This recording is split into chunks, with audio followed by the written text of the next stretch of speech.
जय गुरु जी, शुक्राना गुरु जी, अनंतम अनंतम शुक्राना गुरु जी।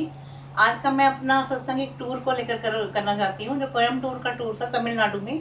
जो शिव जी के हटकर ब्लैक कलर की आपने मूर्ति देखी होगी, छोटी, जो आदि योगी जिसको कहते हैं, उसका टूर ना हमारे मन में बार बार आ रहा था कि जाएंगे, वो आदि योगी जाएंगे।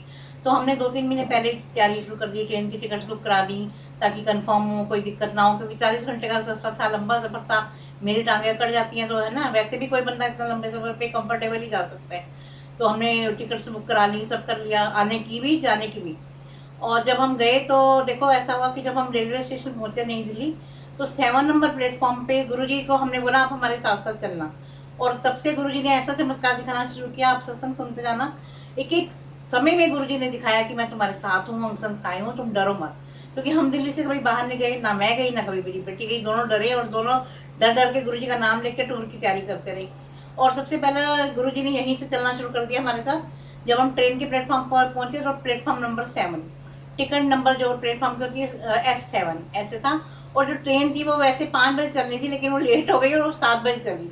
तो सब 7 नंबर की ब्लेसिंग जो गुरुजी हमारे को मतलब देते गए साथ साथ। अब हम जब अंदर डिब्बे में गए तो वो जो उनकी ना टीम पूरी आई हुई थी, जैसे कन्नड़ लोग होते हैं ना, वो पूरी जैसे बोगी भरकर आए थे। उसमें हमारी 2 सीट थी नीचे की। अब नीचे की सीट में वो आंटी जो है वो ऊपर ही ना जाए, ऊपर हम नहीं जा सकते क्योंकि उनका बहुत सारा सामान पड़ा है, किसी के सामान के साथ ऐसे कैसे बैठ जाए। अब हम दोनों एक ही सीट के ऊपर बहुत फंस फंस के बैठने लगे। बड़े परेशान हुए कि 40 घंटे का सफर है, कैसे होगा, आंटी हमारी भाषा ना समझे, हम उनको समझाएं कि आप ऊपर बैठ जाओ, हमें कंफर्टेबल बैठने दो, या हमें अपना सामान उधर करो, हम ऊपर बैठ जाते हैं, वो हमारी भाषा ही ना समझे। तो अब ऐसे करके हम दोनों एक ही उसमें बैठ गए। अब जब मैं फोन चला रही थी तो सबसे बार बार मैसेज आ रहा था, तू चिंता ना कर, मैंने तेनू सरप्राइज देना है, तू चिंता ना कर, मैंने तेनू सरप्राइज, गुरुजी का मैसेज आ रहा था। मैं कहा गुरुजी अब क्या सरप्राइज देंगे, ये टूर ही तो है, मतलब यही समझ में आ रहा था जितना हमारा दिमाग चलता है।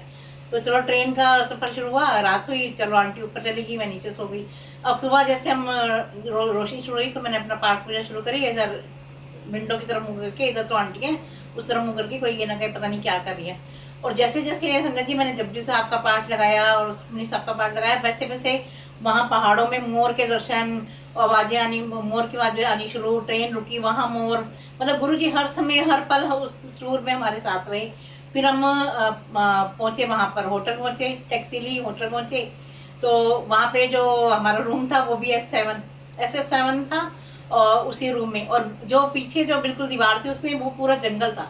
और जैसे हम वहाँ पहुंचे, अभी चाय का कप शायद लिया है, तो वहां से भी मोर की आवाज, बार बार गुरु जी की आवाज, मोर की आवाज, मतलब बहुत खुशी हुई, बहुत की भी गुरु जी हर समय मेरे साथ हैं।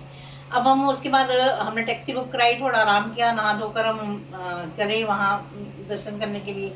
वहाँ पे ना फोन अलग जमा होते हैं काउंटर पे, आपका पर्स है तो वो अलग जमा होता है, और ऐसे करके आपको कोई हाथ में अगर बैग भी है तो वो भी जमा होता है, कोई भी सामान आप अंदर नहीं लेके जा सकते। तो यकीन करना, चाबी का छल्ला SS7, और जैसे मोबाइल का जो टोकन था वो 777, वहाँ पे भी हमारे साथ 777 नंबर रहा। और हर समय हर पल हमें खुशी देते रहा कि गुरुजी हमारे साथ हैं, गुरुजी हमारे साथ हैं। अब हम अंदर गए, हमने दर्शन किए, वहाँ नहाने का होता है, बहुत बड़ा शिवलिंग है, उसके दर्शन किए। उसके पास हम 2 घंटे बैठे और गुरुजी को याद करते रहे, मंत्र जाप करते रहे। उसके बाद जब अब हम होटल आए, 2 दिन का हमारा ही सफर था। अब हमने सोचा अगर हम ऐसे ही जाएंगे तो भाई बड़ी मुश्किल हो जाएगी, भी टांग लटका के तो अब दोबारा 40 घंटे का सफर कर नहीं सकते। तो ऐसे लड़के को विचार आया, चलो ऐसे करते हैं, एरोप्लेन में चलते हैं, एक तो जल्दी भी पहुंच जाएंगे और मतलब कोई अब मैं गुरु से बोलूँ गुरुजी मैं तो कभी एरोप्लेन में बैठी नहीं, वही तो हवा में ऊपर बहुत डर लगेगा, मैं कैसे, आप मेरे साथ रहना। और हमने टिकट बुक करा ली, और बस वही बात है कि गुरुजी को जैसा कहो गुरुजी वैसा मान जाते हैं, यही उनकी बढ़ियाई है। और आप ये देखना, पूरे एरोप्लेन में जब मैंने कहा गुरुजी आप मेरे साथ बैठो, पूरे एरोप्लेन में मैंने मुड़ कर देखा, स्पेशली जो मेरे साथ की सीट थी वो खाली रही, पूरा एरोप्लेन पूरा फुल भरा हुआ था पैसेंजर से। और गुरुजी ने ये दिखाया कि देख मैं तेरे साथ यहाँ भी अंग संग से आए हूँ। और जब हम दिल्ली आए, एयरपोर्ट पर उतरे और हमने टैक्सी ली, तो टैक्सी ली और उसने मतलब बुक करा के घर आने के लिए टैक्सी ली। तो बेटी कहने लगी मम्मी देखो गुरुजी, मम्मी देखो गुरुजी। मैं कहा किधर गुरुजी? तो वो ड्राइवर ने अपने वो शीशे के ऊपर गुरुजी का स्वरूप जो था वो चिपकाया था, जिसपे मेरी नजर नहीं गई क्योंकि मैंने बैठने की करी। तो गुरुजी हमारे को टैक्सी तक साथ रहे, घर तक साथ रहे और यहाँ पर छोड़ कर गए, और बस ब्लेस किया उन्होंने। जय गुरुजी, शुक्र।